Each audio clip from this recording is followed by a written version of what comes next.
ओम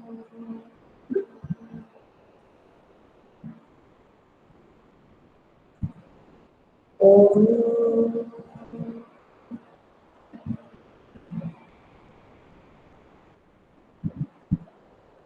ओम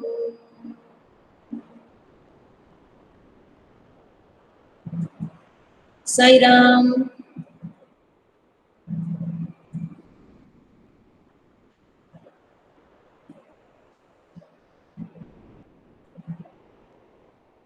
कोई है क्लास में या नहीं? Yes ma'am. कैमरा बंद, आवाज बंद। कैसे पता चलेगा कि आप हो? ओके, अंश गुड। यस पूजित। चलिए हम अपनी क्लास आरंभ करते हैं। I think and I am confident कि एग्जाम के बाद ये हमारी पहली क्लास है, isn't it? है ना? Yes ma'am. परीक्षाओं के बाद हिंदी की पहली क्लास। तो एग्जाम से रिलेटेड आपको कुछ पूछना है मुझसे? Any question?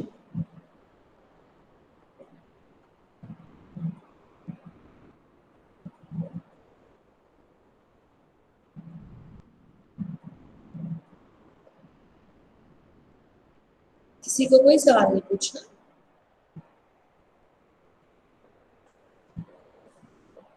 Yes, Nakul, I can understand today's network problem as it is raining and cloudy also. कोई बात नहीं, आवाज आ रही है लेकिन मेरी आपको?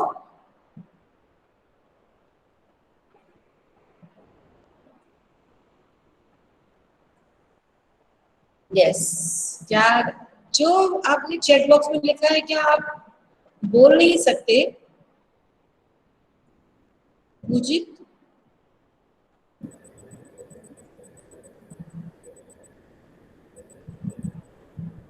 आप क्या कहना चाहते हो?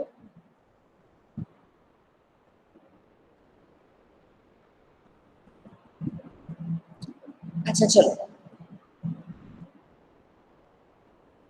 मैं अपनी ओर से स्टार्ट करती हूँ। सबसे पहले हम बात करते हैं आपके डिस्क्रिप्टिव टाइप क्वेश्चन पेपर की। ओके बेटा, उसके बाद गूगल फॉर्म की बात करेंगे। गूगल फॉर्म में मैंने आपसे जो भी पूछा था उसके बाद हम बाद में करेंगे। तो डिस्क्रिप्टिव क्वेश्चन पेपर में पहला प्रश्न था, जीवन में आने वाली आकस्मिक चुनौतियां हमारे चरित्र को निखारती हैं। इस कथन से आप कहाँ तक सहमत हैं? प्लीज सभी बच्चे ध्यान से सुनिएगा, कैमरा ऑन है तो भी और ऑफ है तो भी सुनिए ध्यान से। अभी यहाँ जाइए मत। मैंने इस प्रश्न को किस पाठ से लिया बताओ? एवरेस्ट मेरी शिखर यात्रा। एवरेस्ट मेरी शिखर यात्रा। एवरेस्ट मेरी शिखर यात्रा भी कह सकते हैं, और भी पाठ है। स्मृति। यस, स्मृति। ठीक है, तो आपको किसी पाठ की कहानी नहीं लिखनी थी, ना एवरेस्ट मेरी शिखर यात्रा की और ना स्मृति की। आपको अपने आसपास के उदाहरण देकर अपने जीवन से एक शिक्षा लेकर या उदाहरण लेकर ये बताना था कि निस्संदेह चुनौतियां हमारे जीवन को और निखारती हैं। जिसके जीवन में कभी कोई समस्या ही नहीं आई या जिसने कभी भी किसी भी प्रकार का संघर्ष नहीं किया ना, उसके अंदर बहुत सारी क्षमताएं छिपी हुई रह जाती हैं। जैसे मान के चलो आप में से किसी भी बच्चे के अंदर क्विक डिसीजन लेने की पावर है, लेकिन ऐसा कभी मौका ही नहीं आया। आपके घर के सारे निर्णय मम्मी पापा दादी दादा घर के बड़े लोग लेते हैं, आपको कभी मौका ही नहीं मिला। लेकिन जब आपको स्कूल में मॉनिटर बनाया, हाउस कैप्टन बनाया, है ना, या आपको एक्सपीरियंशियल लर्निंग का हेड बनाया, तब आपको समझ आया कि मुझे तो शुरू में, आप कई बार बोलते भी हो कि शुरू में तो ये जब जिम्मेदारी आई तो बहुत डर लग रहा था कि मेरे से कैसे होगा। या हिंदी पखवाड़े में हमने कहा कि पूरा निबंध लेखन रोमिशा को मैगजीन के लिए टाइप करना है, अरे कैसे होगा। लेकिन जब आपने किया तो आप आश्चर्य पड़ गए, अरे मेरे को तो बहुत मुश्किल लगता था, ये तो बहुत इजीली हो गया। और फिर आपका अपने ऊपर आत्मविश्वास बढ़ता जाता है। या मान के चलो डांट के गुस्सा करके पूजित को कहा कि नहीं तुम्हें काव्य पाठ करना ही पड़ेगा, डर की वजह से कर तो दिया, लेकिन जब रिजल्ट सुना पता चला पूजित प्रथम आए हैं काव्य पाठ में, फिर क्या होता है, फिर ये लगता है अब तो मुझे बार बार पार्टिसिपेट करना है, मुझे पता ही नहीं था मेरे अंदर ये सामर्थ्य है। डन। तो ये आपको ना एग्जाम्पल अपने जीवन से लेकर समझाना था। ओके, कोई सवाल इस बारे में? नो? क्लियर? नेक्स्ट क्वेश्चन, कृषक वर्ग को धूल भरे हीरे कहकर लेखक क्या संदेश देना चाहते हैं? बेटा बार बार हमने डिस्कस किया था, आप बाकी कुछ भी लिखें, लेकिन प्रश्न में जो पूछा गया है वो बात हम तक आनी चाहिए। धूल भरे हीरे यानी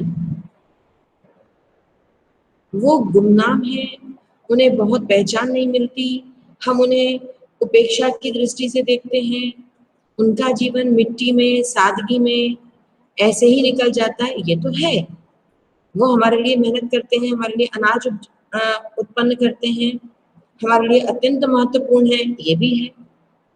लेकिन मैंने आपको क्लास में समझाया था हीरा ही क्यों कहा उन्हें, क्योंकि शहरी लोगों की अपेक्षा, शहरी लोगों की अपेक्षा जो लोग गांव में रहते हैं वे शारीरिक और मानसिक तौर पर ज्यादा मजबूत होते हैं। हम लोगों की तरह एसी में बैठकर आनंददायक जीवन नहीं जीते, बल्कि प्रकृति के खुले वातावरण में मेहनत करते हैं, पसीना बहाते हैं, धूप को भी सहते हैं, आंधी को भी सहते हैं, ओलावृष्टि होती है तब उनकी फिर फसल भी नष्ट हो जाती है, उस चोट को भी बर्दाश्त करते हैं। पैसा तो गया, साथ में उनकी मेहनत भी बेकार हो गई, लेकिन वो सुसाइड नहीं करते, आत्महत्या नहीं करते, मजबूत होते हैं, है ना। तो जैसे हीरा छोटे छोटी चोट से आघात से टूटता नहीं है, वैसे ही कृषक भी शारीरिक और मानसिक तौर पर अत्यंत सुदृढ़ होते हैं, मजबूत होते हैं। ठीक है, ये बात बतानी चाहिए थी। बाकी आप उनकी जो महानता बताएं, जो बात करें वो ओके, लेकिन जब मैंने कहा धूल भरे हीरे, तो धूल भरे हीरे ये जो उनको उपमान दिया गया, उनके लिए जो ये है ना उदाहरण लिया गया, इसकी स्पष्ट व्याख्या आपको करनी थी। क्लियर? Any question? ठीक है बेटा, समझ आए? नेक्स्ट, दलित वर्ग के प्रति उपेक्षा का भाव हमारी संकीर्ण मानसिकता को दर्शाता है। कौन सा पार्ट? एक फूल की चाह। एक फूल की चाह। एक फूल की चाह। एक मुर्गी चाबी, और हम कह सकते हैं कुछ एक इसका हिस्सा धूल नहीं, दुर्ग अधिकार अधिकार। उत्तराधिकार। है ना, वहां से ही। ठीक है, तो यहाँ भी आपको यही बताना था कि जो पिछड़ा वर्ग है, जो दलित वर्ग है, सभी नहीं लेकिन अधिकांशतः जो हमारी सेवा करने वाला वर्ग है, उसके प्रति हमारे मन में आभार होना चाहिए, थैंकफुलनेस होनी चाहिए, कृतज्ञता होनी चाहिए। लेकिन हम क्या करते हैं? हम उनसे घृणा करते हैं, हम उनकी उपेक्षा करते हैं, हम उनका तिरस्कार करते हैं, जो उचित नहीं है। इस आधार पर आपको इस प्रश्न का उत्तर देना चाहिए। उन्होंने हमारे लिए क्या किया है ये भी बताना चाहिए, है ना, या वो हमारे लिए क्या करते हैं, और यदि वो ना हो तो हमें कितनी मुश्किलों का सामना करना पड़ेगा। अगर आप अपने विद्यालय का ही उदाहरण ले लो, क्या उदाहरण ले सकते हैं बताओ? जैसे नारायण सेवा। Please repeat. अक्षिता क्या? मैम नारायण सेवा। नहीं, नारायण सेवा तो आप लोग करते हैं, है ना, अपने विद्यालय में अपनी वैल्यूज, अपने मूल्यों, विद्यालय के जो मूल्य हैं उसके आधार पर आपको ये सिखाया जाता है कि नारायण सेवा कीजिए। और नारायण का मतलब है हर मनुष्य में, हर एक में ईश्वर का निवास है, चाहे वो आप हो चाहे वो दलित वर्ग हो। लेकिन सामान्यतः दलित वर्ग के लिए, गरीबों के लिए, दुखियों के लिए नारायण शब्द का अपन प्रयोग करते हैं। एक और बात है, पता है क्या? अगर आप अच्छे से समझी तो नारायण सेवा करके आप किसी के ऊपर उपकार नहीं करते, अपितु आप भाग्यशाली हैं जो आपको मौका मिलता है किसी की सेवा करने का। तो आपको उनका आभारी होना चाहिए कि उनकी वजह से आपको कोई अच्छा काम करने का मौका मिला। ठीक है, तो यदि आप उपेक्षित भाव रखेंगे, अगर आप घृणित भाव रखेंगे, तो आपकी सेवा किसी काम की नहीं है। मैं आपको उदाहरण देना चाह रही थी, जैसे अपने विद्यालय में भैया लोग हैं या आंटी लोग हैं जो आपके लिए इतना मेहनत करते हैं, आपके क्लासरूम को साफ सुथरा बनाते हैं।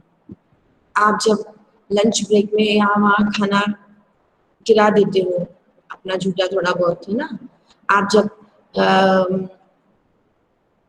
जिस आप जिन कागजों से अपना टेबल साफ करते हो आप वहीं छोड़ देते हो, सब कुछ को व्यवस्थित करते हैं। अगर वो ना हो तो विद्यालय कितना गंदा हो जाएगा। फिर आपको या तो उस गंदगी में रहना पड़ेगा या आपको स्वयं साफ करना पड़ेगा। ठीक है, तो हमें उनके उपकारों को महसूस करना होगा और उनके प्रति उपेक्षा, घृणा, तिरस्कार की अपेक्षा आभार और कृतज्ञता का भाव लाना होगा। या अगर हम करते हैं तो बहुत ही अच्छी बात है। नेक्स्ट, समझदार अतिथि वही है जो दूसरे के घर की स्वीटनेस का ध्यान रखे। इस प्रश्न के संदर्भ में आप सबको पता है ये तुम कब जाओगे अतिथि पाठ से है, राइट। यहाँ पर भी आपको अपने अपने अनुभव के आधार पर डिस्क्राइब करना था, किया भी है आपने, कि आपके घर भी जब कोई मेहमान आते हैं, यदि वो एक निश्चित समय से ज्यादा रुकते हैं तो न केवल घर की आर्थिक स्थिति पर असर पड़ता है, बल्कि मम्मी या पापा आपको उतना समय नहीं दे पाते जितना आपको चाहिए उनसे। और बाय चांस यदि उस समय आपके एग्जाम्स या असेसमेंट या कुछ ऐसा इंपॉर्टेंट चीज चल रही है जिसमें आपको मम्मी पापा की सपोर्ट चाहिए थी, and mamma is busy all the time, papa is very busy, या आपको भी उनके साथ कहीं घूमने जाना पड़ा, आप नहीं अपने ऊपर काबू कर पाए, या घर में कोई नहीं था तो आपको ले जाना भी मम्मी पापा की मजबूरी थी, उस समय आपको बहुत अखर जाता है।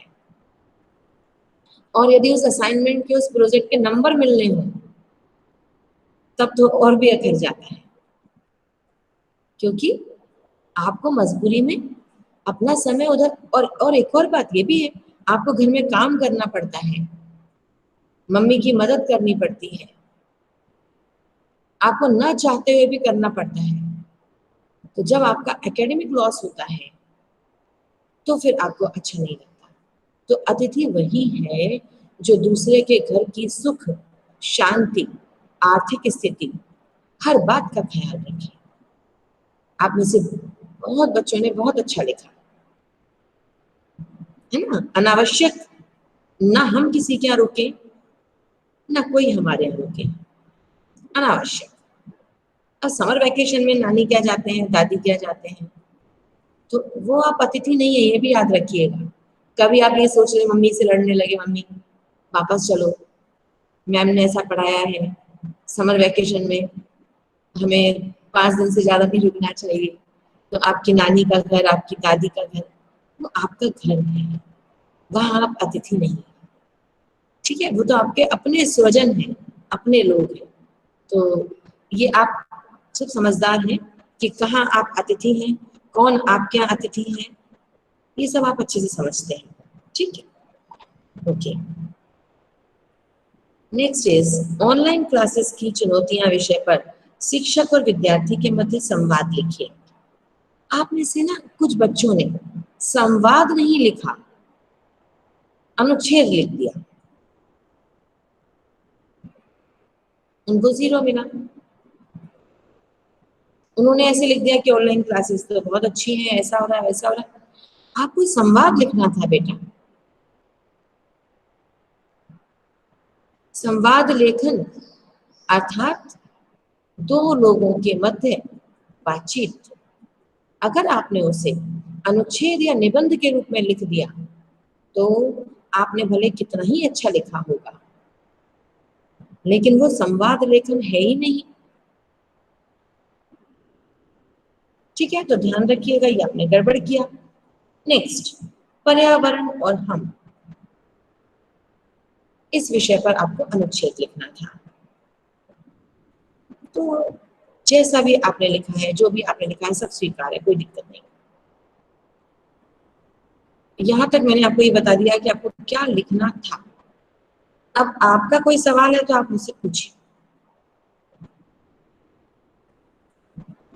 गूगल फॉर्म की बात हम अगली क्लास में करेंगे या बाद में करेंगे। आज आप डिस्क्रिप्टिव से रिलेटेड कोई भी डाउट आपके मन में हो तो आप मुझसे पूछ सकते हैं।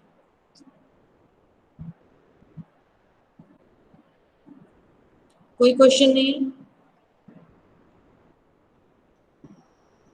मैम संकीर्ण मानसिकता मतलब क्या होता संकीर्ण मानसिकता हमारी छोटी सोच।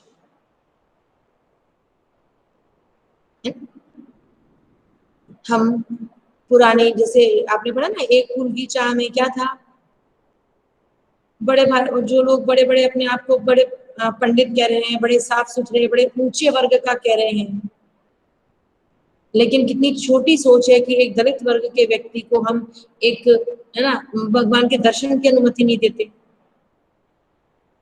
जबकि ईश्वर ने पूरी दुनिया को बनाया है। हम कहते हैं कण कण में ईश्वर समाया है। जब कण कण में ईश्वर समाया है तो हमारा भी बनाने वाला वो ईश्वर है, और उस दलित को बनाने वाला भी वो ईश्वर है। सुखिया का पिता यही तो कहता है कि माता रानी को पतित तारिणी कहा जाता है, पाप हारिणी कहा जाता है, जो पापों को नाश करती है, जो दलितों को पवित्र बनाती है। यहाँ दलित से मतलब जाति नहीं है, यहाँ दलित का मतलब है जो लोग जो पैरों के नीचे कुचले हुए हैं, ऊंचे वर्ग के लोगों ने जिन्हें अपने पांव की जूती समझ रखा है, उनके साथ बुरे शब्द और बुरा व्यवहार किया जाता है, ऐसे लोगों के साथ ईश्वर भेदभाव नहीं करते। ठीक है, तो ये हमारी संकीर्ण मानसिकता है, हमारी छोटी सोच है, और हमारी इस छोटी सोच ने ही ऊंच नीच कायम की है। ईश्वर की दृष्टि में सभी एक है। अगर सभी एक नहीं होते तो रैदास संत नहीं बन जाते, कबीरदास जी का इतना नाम ना होता। भगवान ने तो ब्राह्मण को, क्षत्रिय को, वैश्य को, शूद्र को, सबको अपनी शरणों में स्थान आया ना, अपने शरण में स्थान दिया है, अपने चरणों में स्थान दिया है। ठीक है, ओके, और कोई सवाल?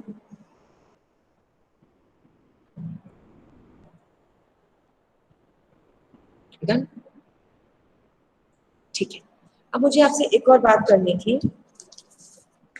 मैंने एग्जाम से पहले आप लोगों से एक और रिक्वेस्ट की थी कि बेटा चीटिंग मत करना,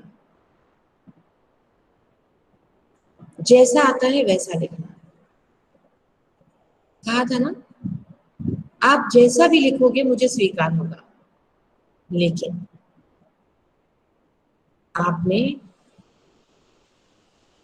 तरह तरह से नकल करने का, सबने नहीं,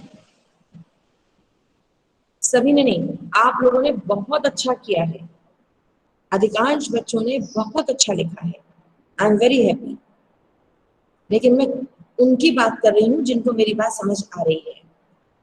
कुछ बच्चों ने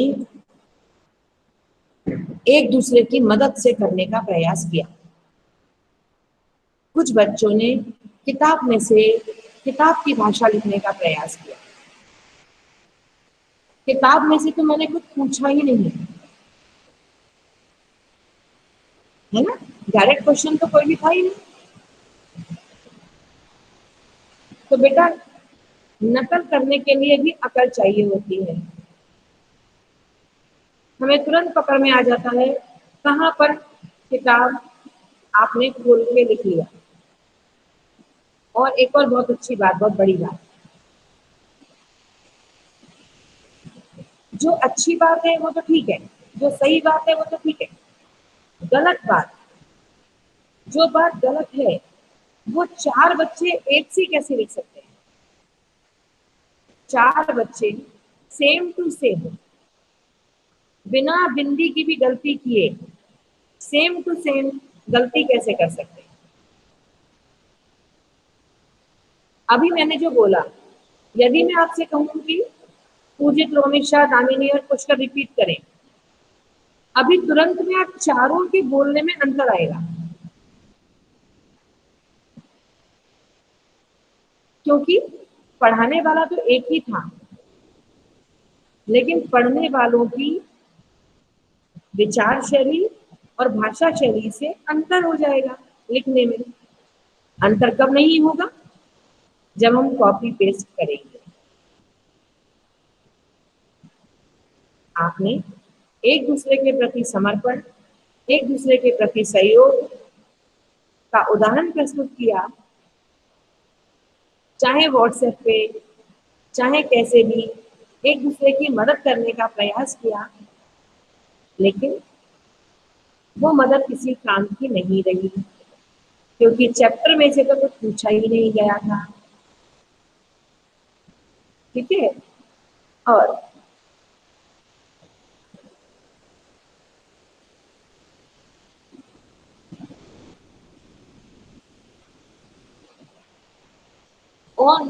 जैसे एक और इम्पोर्टेंट बात है, आज भी याद रखना, हमेशा के लिए भी याद रखना, क्या कि आपके प्रश्न पत्र को बहुत ध्यान से पढ़ा करो।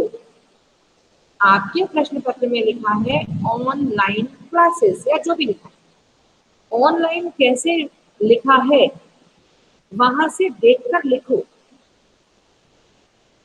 आप में से बहुत से बच्चों ने ऑनलाइन में चंद्र बिंदु लगाया है।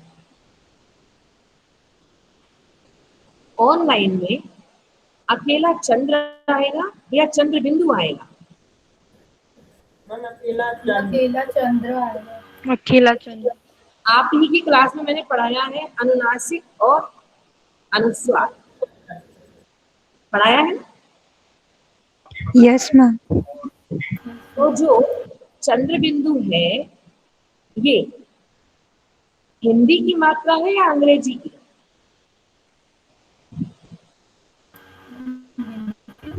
हिंदी। हिंदी की। तो ये ऑनलाइन शब्द में कैसे आ सकती है? आप बच्चों ने ऑनलाइन में चंद्र बिंदु लगाया है, आपको लगा बहुत सुंदर लगेगा, मैम खुश हो जाएंगी। तो ये बेटा माथे की बिंदियां थोड़ी है, मात्राएं हैं। ऑन, बॉटल, मॉडर्न, चौक।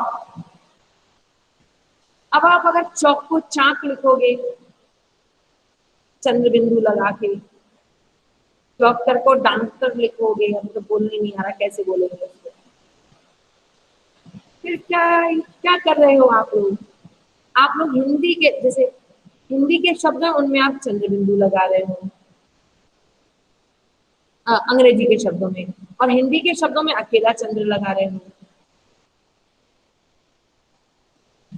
जबकि अनुस्वार और अनुनासिक तो हमने तरह तरह से पढ़ा है, ये गलती नहीं होनी चाहिए थी। दूसरा, जहाँ छोटा ऊ है वहां बड़ा ऊ, जहाँ बड़ा ऊ है वहां छोटा ऊ, जहाँ छोटी ई है वहां बड़ी ई। और मजे की बात तो ये है कि हम इतने बड़े हो गए, अभी तक हमें श्री सत्य साई विद्या विहार अच्छे से लिखना नहीं आया। श्री में हम क्या कर रहे हैं, सा पे छोटी ई की मात्रा और रा पे बड़ी ई की मात्रा, श्री। क्वेश्चन पेपर पे लिखा हुआ है श्री सत्य साई विद्या विहार, उसके बाद भी हम क्या कर रहे हैं, सा पे छोटी की मात्रा और रा पर बड़ी की मात्रा। फिर नंबर नहीं कटेंगे तो और क्या होगा, राइट। और जैसा बोलते हो वैसा ही लिखते हो। जैसे आप बदुआ को बदुआ बोलते हो, बदुआ तो ब दु आ, और है क्या, बद दुआ। चाहिए बोलते हो, चाहिए ही लिखते हो, है क्या, चाहिए।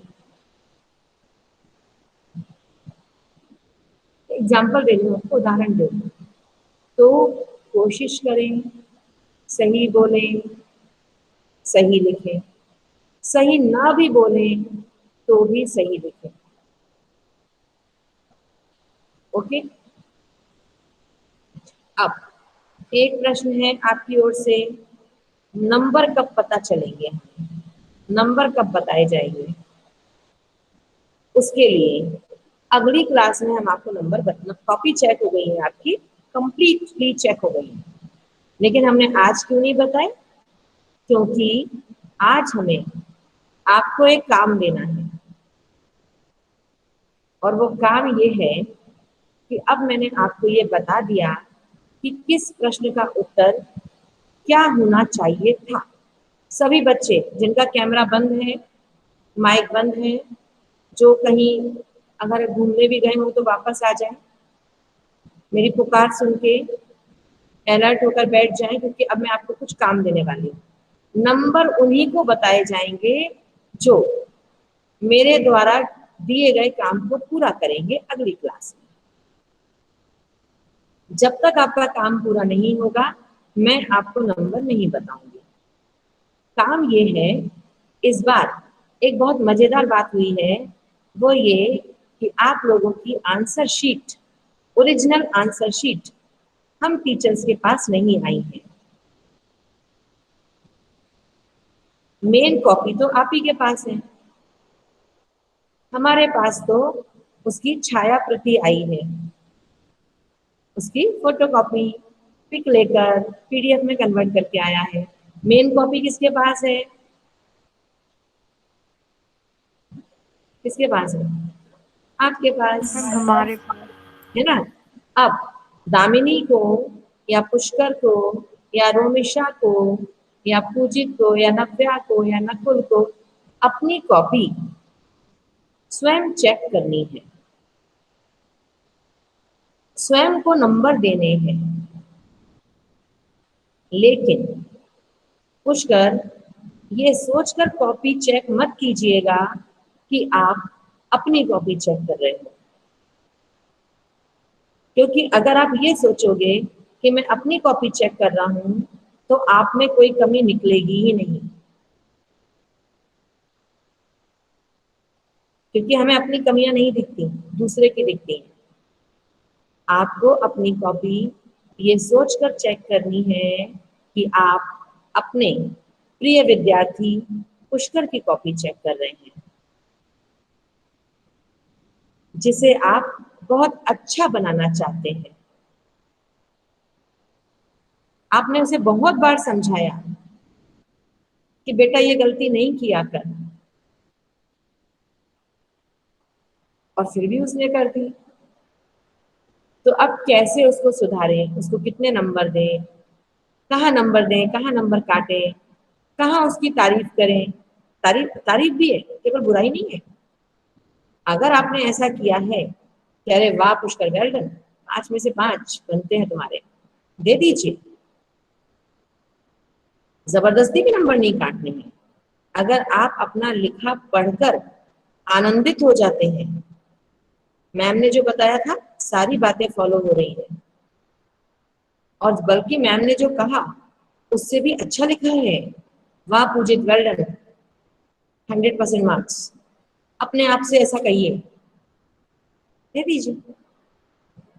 उसके बाद हम मिलान करेंगे कि आपने अपने आप को कितने नंबर दिए और मैंने आपको कितने नंबर दिए। ठीक है। अपनी कॉपी, और जब टीचर्स रेड निशान लगाते थे तो अच्छा नहीं लगता था। इस बार आपको मौका मिला है, लाल नीला पीला काला, अपनी इच्छा का, है ना, अपनी इच्छा की स्याही चुनकर आप अपनी कॉपी चेक कीजिए, अपने आप को नंबर दीजिए। अगली क्लास में मैं एक एक का नाम लूंगी। जैसे अगर मैंने कहा कि मान लीजिए नकुल, अपने नंबर बताओ, तो नकुल ने कहा कि मैम मैंने खुद को सो एंड सो ये नंबर दिए हैं। ठीक है, हो सकता है मैंने उससे ज्यादा दिए होंगे नकुल को, या कम भी। फिर मैं, अगर आप कहेंगे तो मैं आपके नंबर क्लास में बताऊंगी, नहीं कहेंगे तो मैं पर्सनल विंडो पर भेज दूंगी। अगर आप चाहते हैं कि मैम मेरे नंबर क्लास में बताए जाएं तो हम बता देंगे।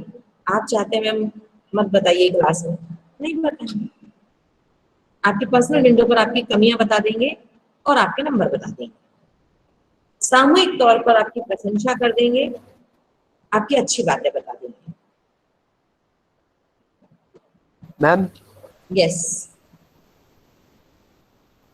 पूछो ना कोई।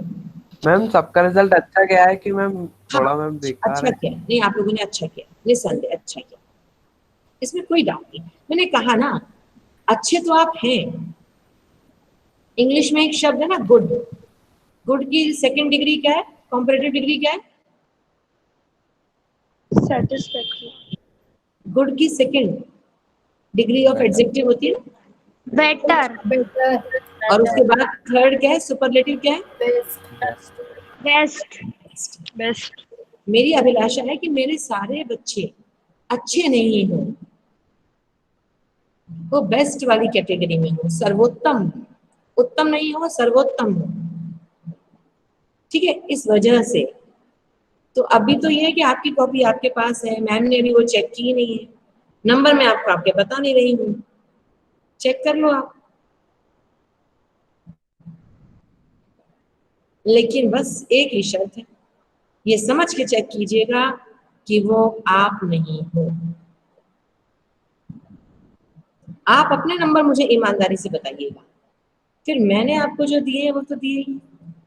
हो सकता है आपने बड़ी ईमानदारी से खुद को 15 ही नंबर दिए और मैंने आपको 30 दिए, लेकिन ऐसा करने में, ये अभ्यास करने में बेटा आप अपने आप से मिलेंगे। आप ये अनुभव करके देखो, बड़ा मजा आएगा। आप स्वयं एक शिक्षक की निगाह से अपना दर्शन कीजिए। वैसे तो ये लगता है ना, मम्मी हो या पापा हो या टीचर्स हो, बहुत रोकते हैं और अच्छा, इससे अच्छा क्या हो सकता है। हम अच्छा तो करते हैं, लेकिन जब आप ये सोचोगे कि मैं अपने प्रिय विद्यार्थी की कॉपी चेक कर रहा हूँ या कर रही हूँ, तब आपको समझ आएगा कि अरे मैंने ये क्या लिख दिया, यहाँ पर तो मैं ये भी लिख सकता था, मुझे ये लिखना चाहिए था। देखना, आप पढ़ो अपनी कॉपी, मजा आएगा आपको। और जिन्होंने माशाअल्लाह लिखा है, कुछ ऐसे भी लोग होते हैं जिन्होंने ऐसा लिखा है कि वो खुद ही नहीं पढ़ पाएंगे कि मैंने क्या लिखा है, तब और मजा आएगा। तो एक बार पढ़ लीजिए। और एक और बात है, कहीं कहीं गलती से कुछ बच्चों से ऐसा भी हो गया कि एक क्वेश्चन लिख ही नहीं, out of 6 you have attempted only 5। तो पता है, पूरे में से पूरे नंबर आते आते नंबर रह गए, ऐसा भी हो गया।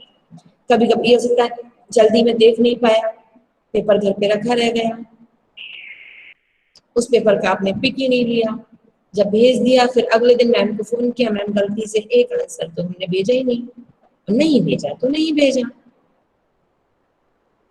तो ये बाय मिस्टेक हो गया, कोई बात नहीं। इस समय आप लोग चिंतित थे, घबराहट में थे, टाइम लिमिट थी, पीडीएफ बना के भेजना था, तो इस बात को हम आपकी गलती नहीं मानेंगे, हो गया कोई बात नहीं, अगली बार नहीं होगा। लेकिन जो लिखा है वो कैसा लिखा है,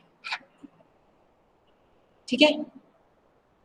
तो सभी को ऑल द बेस्ट अपना शिक्षक बनने के लिए।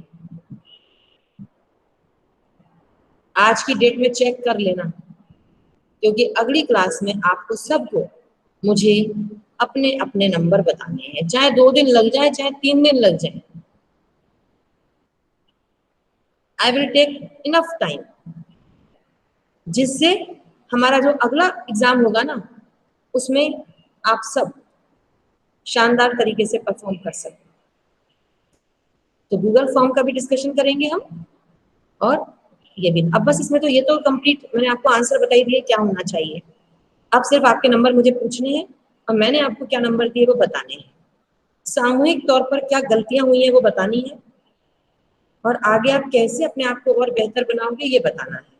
तो हो सकता है 2 क्लासेस हमारी चली जाएंगी इसमें,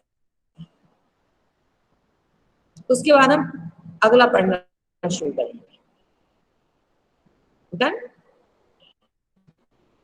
ऑल एग्री? ठीक है। कुछ क्वेश्चन, कुछ पूछना है, कोई सवाल? अच्छा, अपनी कॉपी चेक करने का आइडिया कैसे लग रहा है? बोझ जैसा कि अच्छा? मैम अच्छा। किसी को अच्छा लगा, ओके ओके। चैलेंजिंग लग रहा है क्या? चैलेंजिंग काम लग रहा है क्या? नहीं लग रहा, आसान है, कर लेंगे। चलो चेक करोगे तब पता चलेगा। ये बात है कि आपको अपनी कॉपी ठीक है, ओके, शांति बात।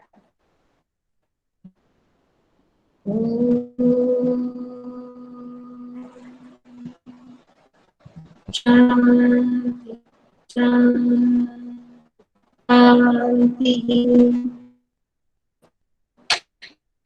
Sai Ram, God bless you all. Take care, beta. Thank you. Saira ma'am. Thank you Sai ma'am. Ram. Sairam. Welcome. Sai Ram. Sairam ma'am. Sai Ram.